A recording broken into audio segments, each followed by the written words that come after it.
So guys, before this video starts, this is a shameless request for you to like, comment, and honestly, I really need y'all to share this video because I haven't seen many YouTube videos that explain bracing or abdominal bracing in a good, easy fashion that you can understand. And I think it is literally the most important thing in terms of working with compound movements or even accessory work for keeping a lifter off of the injury block. And it's seldom explained, okay? So like, comment, actually, you know what? Let's rewind. Share, like, and comment on this video. Thank you. What's up guys, and Steven the Centaur Yang here, and there's a reason I'm shirtless. I'm going to be explaining to you how to brace and breathe for strength.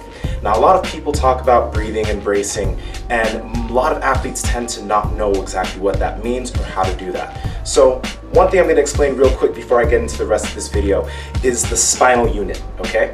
Now I want you to look at me here from the side. You'll see that my rib cage is right here and my pelvis is right here. When I usually squat or deadlift, I am in this position.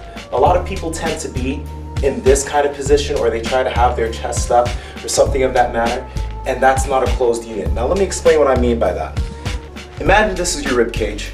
Imagine this is your pelvis. Now, if an athlete were to take a breath into their chest like so, this happens, okay? This happens, and what that means is that when the athlete breathes into their chest, what happens with the thoracic spine or the mid-spine here, it curves or it comes like this. Now whenever you're doing some kind of type of straight movement, you want to keep that unit closed. That means that you want to keep the rib cage over the pelvis.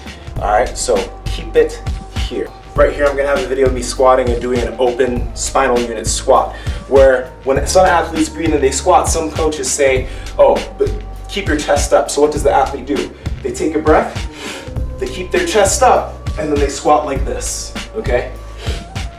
And that's wrong. You're not braced that way, your abdomen isn't braced that way, and that's not the way you want to do this. So now I'm going to explain to you exactly how we're going to brace our abdomen when we're squatting, when we're deadlifting, when we're benching, when we're doing any type of workout in the gym. This is how you brace. Breathe into your diaphragm. It's diaphragmatic breathing, okay? So how do we do this exactly? A way you can practice this is going like this. Put your hand on your chest. You can lie with your back on the floor if you want to. And what you're going to do is this. You're going to try and take a deep breath into your belly, like so. Just stick it out like this. Don't stick it out like this. Stay stationary or have a closed unit. Take a deep breath into your belly and try and make sure that your chest isn't coming up. Bring it back. Take a deep breath into your belly. Bring it back. When you're bracing, we want to keep a closed unit, right? So remember, think of the pelvis and the rib cage as two bowls pouring right into each other, and you want to keep those bowls right there. So imagine forcefully exhaling all the air out of your abdomen. What happens? You come here. Or imagine someone's about to hit you. What do? You get tight. You're not going to take a hit like this. You're going to get tight. So you're going to get yourself tight, okay? And then you're going to keep your abs flexed, and while they're flexed, you're going to take that deep breath into your diaphragm like so. I'm braced right now. Get tight.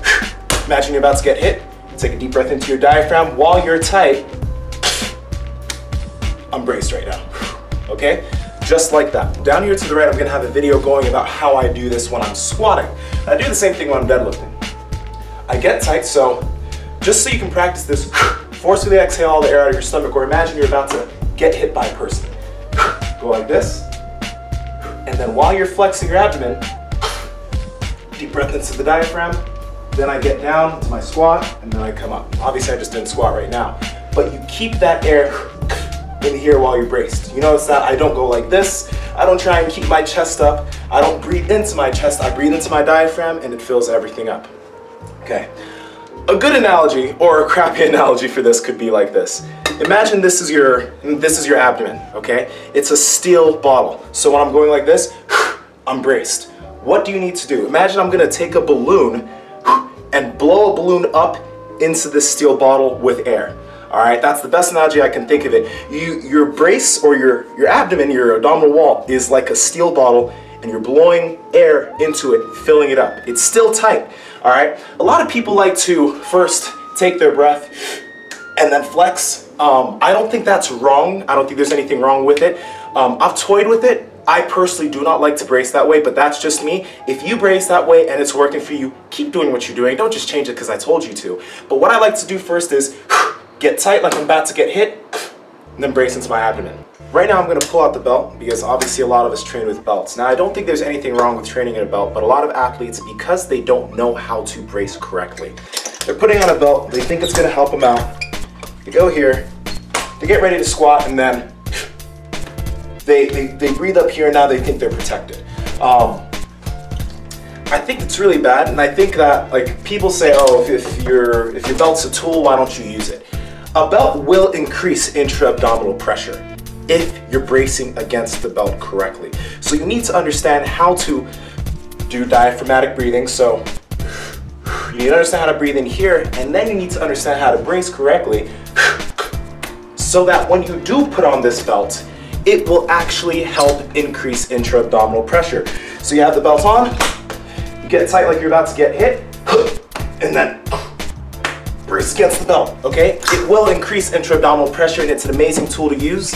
I do use my belt, but I do try and practice without using my belt a lot, just so that I can just continue to practice bracing without it. I'm not saying do not use a belt. I use my belt a lot, and I think it's an extremely good tool. Obviously, if you're in a powerlifting meet, you're gonna use a belt, but if you're not bracing correctly, you're not really increasing intra-abdominal pressure. You're just having a belt around you thinking it's protecting you.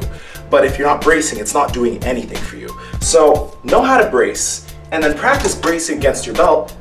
Get tight, expand your abdomen, and then yeah. And another quick trick, put your tongue on the roof of your mouth when you're bracing, okay? That'll block air from coming out, because a lot of people, you notice that, and it's a good tool to use. This is just totally off topic, but you'll see a lot of lifters, they'll squat, and then as they come up, they'll scream, right?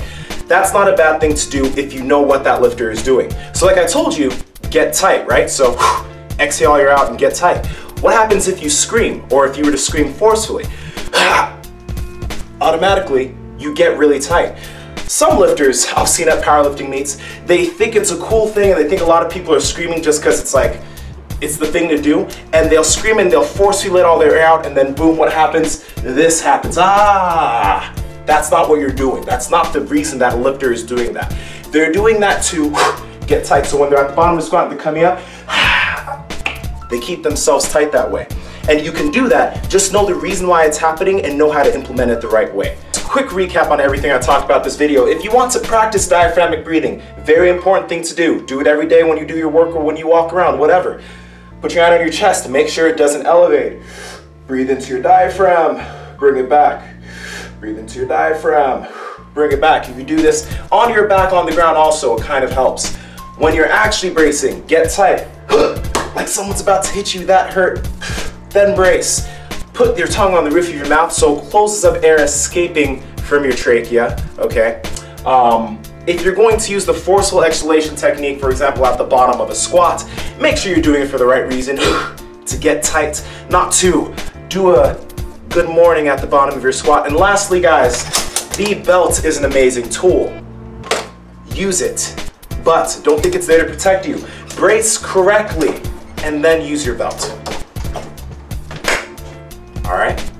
All right, guys, question of the day for you. And this is not a question for you to say me, because I know it's not me.